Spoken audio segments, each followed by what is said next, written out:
21। Rule number 21 में हम लोगों ने क्या लिखा है? देयर। देयर के बाद क्या आएगा बोलो? वर्ब। देयर के बाद क्या आएगा? तो वर्ब जो है देयर के बाद वो सिंगुलर भी हो सकता है और प्लूरल भी हो सकता है। सिंगुलर भी हो सकता है और प्लूरल भी हो सकता है। अब देखो ये सिंगुलर और प्लूरल देयर के बाद सिंगुलर आएगा कि प्लूरल आएगा, ये डिसाइड कैसे होगा? तो याद रहे कि उसके बाद नाउन या प्रोनाउन आया हुआ रहेगा, तो वो नाउन या प्रोनाउन क्या हो सकता है? सिंगुलर या प्लूरल, दोनों में से किसी एक में रखा हुआ रह सकता है, सिंगुलर या प्लूरल। तो ध्यान रखना है कि देयर के बाद जब हमको वर्ब को डिनोट करना हो कि सिंगुलर होगा कि प्लूरल होगा, तो हम वर्ब के बाद आए नाउन या प्रोनाउन को देखते हैं कि सिंगुलर है कि प्लूरल। तो यहाँ पर देख लोगे कि नाउन या प्रोनाउन सिंगुलर है तो हमारा जो वर्ब होगा वो भी क्या होगा? सिंगुलर। और इधर वाला अगर प्लूरल है तो हमारा ये भी क्या होगा? प्लूरल। जैसे देखो माय डियर स्टूडेंट्स, यहाँ पर एग्जांपल दिया गया है। क्या एग्जांपल दिया गया है? There are a monkey on the roof. छत पर एक बंदर है। तो बंदर कितना है? एक। नहीं, हमें monkey on the roof, there are one monkeys, तो एक ही मंकी है ना डियर। यहाँ पर आर के बाद जो नाउन आया वो नाउन बोलो क्या है? सिंगुलर है। Very good. क्या है डियर? सिंगुलर। अब ये सिंगुलर है तो ये वर्ब भी क्या होगा? सिंगुलर होगा। तो आर नहीं क्या होगा? इज होगा। आर नहीं क्या होगा? इज होगा। अब देखो यहाँ पर देयर, देयर के बाद क्या आया? इज। हमको पता नहीं है कि इज सही है कि गलत है, तो डिसाइड कैसे करेंगे? वर्ब के बाद आए नाउन या प्रोनाउन के अनुसार। तो मेनी मंकीज, मेनी मंकीज कहने का मतलब नाउन बोलो क्या हो गया माय डियर स्टूडेंट्स? प्लूरल हो गया। और जब प्लूरल हो गया तो वर्ब भी हमारा क्या होगा? प्लूरल होगा। तो इज नहीं क्या होगा? आर होगा। इज नहीं क्या होगा? आर होगा। बोलो क्लियर है? किसी को कोई दिक्कत नहीं ना? अच्छा, एक इससे रिलेटेड पलट करके क्वेश्चन एग्जाम में पूछा है, वैसे दे आप बनाइएगा। बिल्कुल देते हैं, सी लिख देते हैं यहाँ पे बी के बाद और लिखते हैं देयर इज अ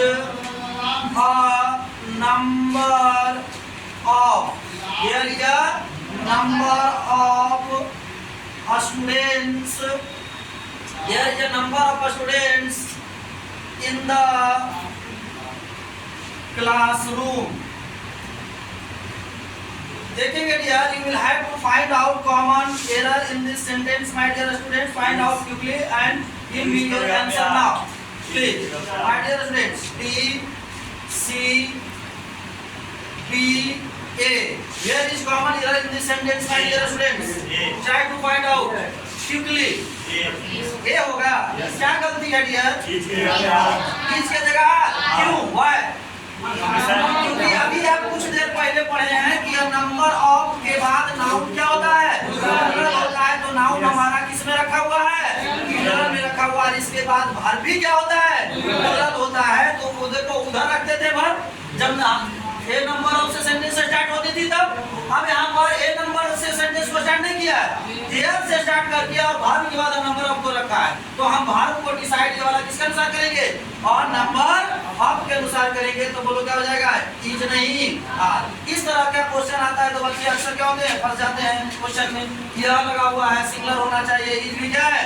सिंगुलर है, तो गलती हो जाएगा। इसी तरह का क्वेश्चन एग्जाम में आया हुआ है। ठीक है डियर, हूबहू क्वेश्चन। अब देखो यहाँ पे रूल नंबर कितना? 22। रूल नंबर 22 क्या लिखा हुआ है dear? Both, all, many, various, few, a few, these, those. ये सबका प्रयोग यदि सब्जेक्ट के रूप में किया जाए, किस रूप में किया जाए? सब्जेक्ट के रूप में किया जाए तो इसके तुरंत बाद कौन आ जाएगा? वर्ब आ जाएगा। सब्जेक्ट के बाद कौन आता है? वर्ब आता है। तो इसके तुरंत बाद कौन आ जाएगा माय डियर? वर्ब आ जाएगा।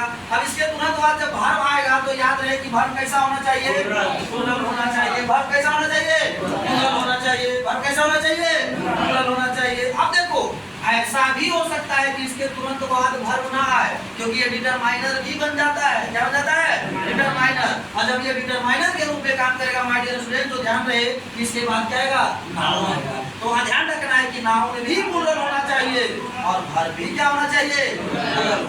नाउन भी प्लूरल और वर्ब भी प्लूरल। नाउन भी प्लूरल और वर्ब भी प्लूरल। नाउन भी प्लूरल और वर्ब भी प्लूरल। किसके बाद? ये समूह के बाद। किसके बाद? ये समूह के बाद। तो देखिएगा क्वेश्चन टाइप 1 में लिखे मेनी कम्स, तब बोलो कम जो है यहाँ पर वर्ब का पश्चिमा फॉर्म है और इसका सब्जेक्ट कौन बना?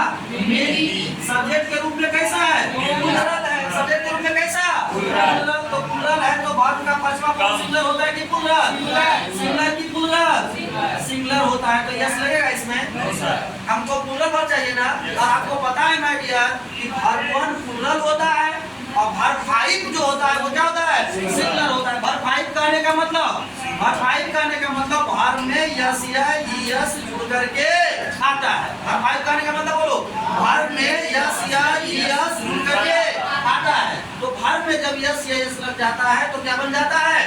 सिंगुलर। वर्ब में जब यस या ईएस लग जाता है क्या बनता है? सिंगुलर बनता है। और जब वो ओरिजिनल फॉर्म में होता है तो क्या होता है? प्लूरल होता है। वर्ब का फर्स्ट फॉर्म क्या होता है? प्लूरल होता है। या क्या बात है? इसके जस्ट उल्टा नाउन होता है। नाउन ओरिजिनल फॉर्म में सिंगुलर होता है और उसमें यस यस लग जाता है तो क्या होता है? प्लूरल।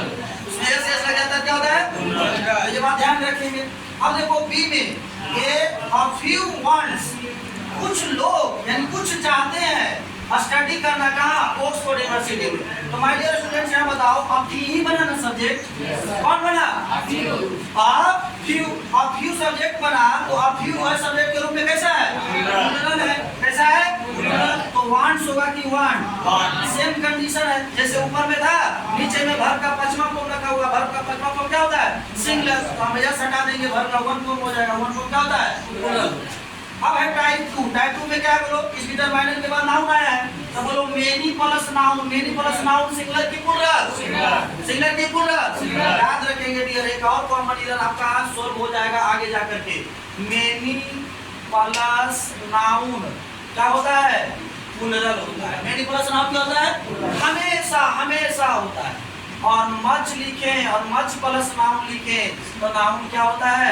सिंगुलर होता है। बात याद रखिएगा। मेनी का प्रयोग कंटेबल के लिए होता है और मच का प्रयोग अनकंटेबल के लिए होता है। इसको एडजेक्टिव में भी पढ़ाएंगे माय डियर स्टूडेंट्स। कहाँ पढ़ाएंगे? एडजेक्टिव में पढ़ाएंगे। तो अभी यहाँ पर ध्यान रखना है, ठीक है? मेनी के बाद नाउन प्लूरल और मच के बाद नाउन सिंगुलर। लेकिन मेनी आ जाए तो नाउन फिर क्या हो जाता है? सिंगुलर होता है। इसको आगे अभी पढ़ाएंगे, चिंता ना। अब देखो यहाँ पर टाइप 2 में हम लोग देखेंगे क्वेश्चन नंबर कितना? बी। तो देखो बोथ प्लेयर्स, तब बोथ के बाद आया है नाउन। नाउन कैसा है? कंटेबल है, प्लूरल होना चाहिए। प्लूरल है, कोई दिक्कत नहीं है। अब यहाँ पर कहता है वाज, तो वाज होगा कि वर्ब होगा? वर्ब होगा। क्यों?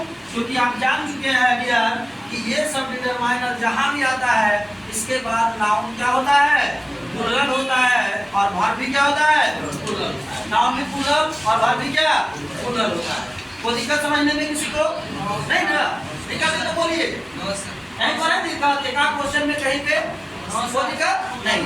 चलिए आगे बढ़ाते हैं इसी को। इसमें हम लोग आगे क्या सीखेंगे डियर?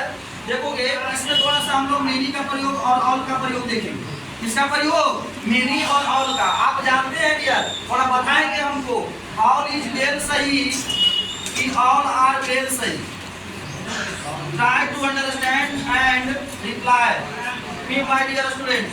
ऑल आर वेल सही कि ऑल इज वेल सही? ऑल इज वेल सही कि ऑल आर वेल सही? बोलो ऑल इज वेल। क्यों ऑल इज वेल सही है? क्योंकि आप लोग 3 इडियट्स फिल्म देखे हैं, इसमें बार-बार यूज करता है all is well, all is well. अच्छा एक बात बताइए, आपने कहा ऑल इज वेल सही है और हमने अभी उनको क्या पढ़ाया है? तो कॉन्सेप्ट तो नहीं मिला, कॉन्सेप्ट तो अलग हो गया। आप कह रहे हैं ऑल इज वेल क्या है? सही है, और हम अभी पढ़ाए हैं और क्या है? तो गलत हो गया ना? गलत नहीं हुआ डियर, ये दोनों सही। ऑल इज वेल भी सही है और ऑल आर वेल सही। अब कहिएगा सर कैसे सही है ऑल इज वेल भी और ऑल आर वेल भी? ऑल इज वेल भी सही है और ऑल आर वेल भी सही। तो ध्यान रहे कि ऑल का प्रयोग अगर कंटेबल के लिए किया जाता है, इसके लिए कंटेबल के लिए अभी लिखेंगे, लिख करके बताएंगे, पहले समझा देते हैं, कोई दिक्कत नहीं। ऑल का प्रयोग अगर कंटेबल के लिए किया जाए तो ये क्या होता है? प्लूरल होता है। ये क्या होता है? प्लूरल, और प्लूरल वर्ब लेकर आता है। अगर ऑल का प्रयोग अनकंटेबल के लिए किया जाए, किसके लिए? अनकंटेबल के लिए, तो ये क्या होता है? सिंगुलर होता है और इसके लिए आने वाला वर्ब भी क्या होता है? सिंगुलर। बोलो क्लियर है? नहीं है क्लियर? जैसे तुम देखो ऑल इज वेल जो बोलते हैं इसका मतलब होता है everything is well. Everything well करने का मतलब सब कुछ ठीक है। सब कुछ क्या है? ठीक। ये सब कुछ ठीक है, यहाँ पे और के साथ क्या है, सही है। लेकिन वही आप किसी से आप पूछिए और आपके परिवार सब कैसे हैं, और परिवार के बारे में आप सब बोल रहे हैं, तो कहिएगा ऑल आर वेल, सभी ठीक है। बोलो दोनों में अंतर है कि सभी ठीक है और सब कुछ ठीक है, अंतर है दोनों में। सभी ठीक है कंजेबल है, क्या है, कंजेबल है। जैसे बोलते हैं ऑल आर हैप्पी, ये क्या है, कंजेबल है। सभी लोग खुश हैं, तो जो खुश है वो मानव होगा, अब वो क्या होगा, कंजेबल के अंतर्गत आएगा। तो कंजेबल के अंतर्गत आएगा तो ऑल आर क्या होगा, हैप्पी होगा कि नहीं होगा। तो यहाँ पर देखो और क्वेश्चन डालेंगे उसमें ज्यादा क्लियरिटी रहेगा, ये इसमें तो क्लियरिटी नहीं है, लेकिन अभी जो लिखेंगे उसमें क्लियरिटी क्वेश्चन में क्या है, ज्यादा रहेगा। आपको एकदम पहचान में आ जाएगा कि यहाँ पर कंटेबल के लिए आया है कि किसके लिए, अनकंटेबल के लिए। क्लियर है डियर। तो चलो इसको मिटाते हैं फिर आगे बढ़ते हैं।